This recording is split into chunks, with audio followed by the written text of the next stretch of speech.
In the past couple of months, I've heard numerous statements from people that say, I didn't know. I didn't know how much I miss people. I didn't know how much I needed retail shopping therapy. I didn't even know I could cook. Whole lot of I didn't knows.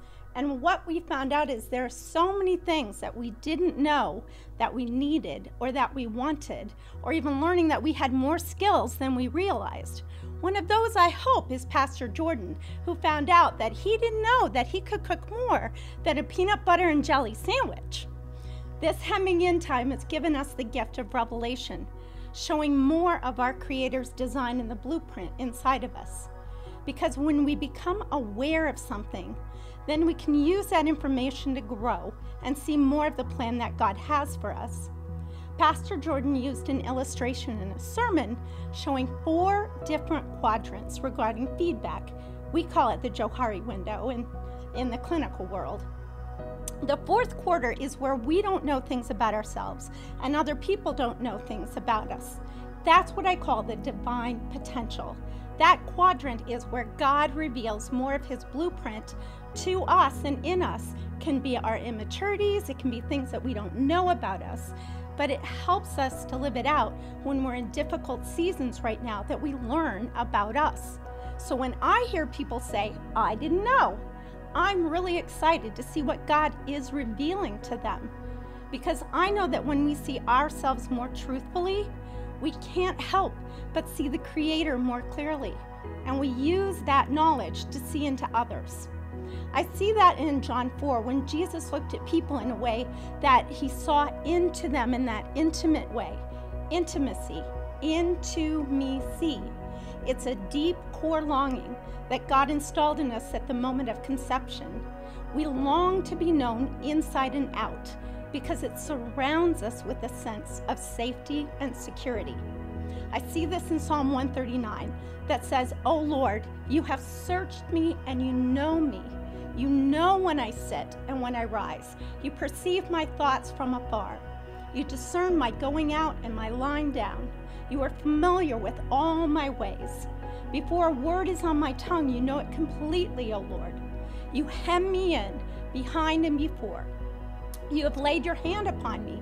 Such knowledge is too wonderful for me, too lofty for me to attain. If I go up in the heavens, you are there. If I make my bed in the depths, you are there.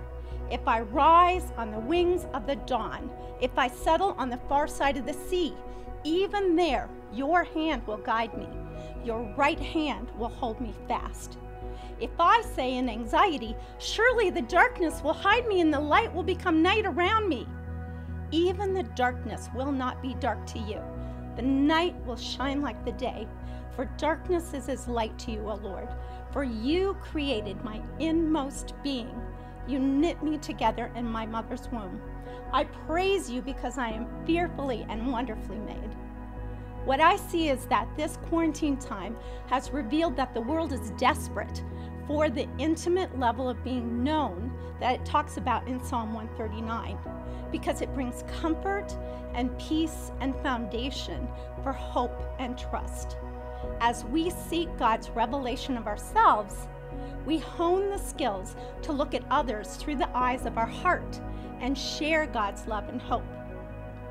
My heart has been open to God for 60 years, and he's given me the gift of knowing people through his Spirit.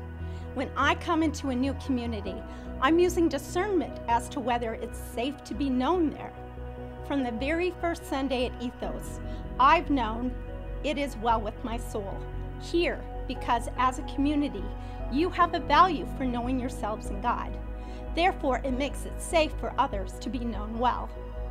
I've had the privilege of knowing some of you in a more intimate way, which has been a joy and a blessing. But I've also spent a lot of time on the sidelines, watching and seeing how y'all live out, knowing others and being known. And I'm grateful for the time I've spent sowing into the Ethos community. So as I'm leaving Columbus in about 10 days, this is my prayer for you, individually and for Ethos as a community. Ephesians 3:15 through 19. I pray that out of God's glorious riches, he may strengthen you with power through his Spirit in your inmost being, so that Christ may dwell in your hearts through faith. And I pray that you, being rooted and established in love, may have power together with all the saints to grasp how wide and long and high and deep is the love of Christ, and to know this love that surpasses knowledge, so that you may be filled to the measure of all the fullness of God.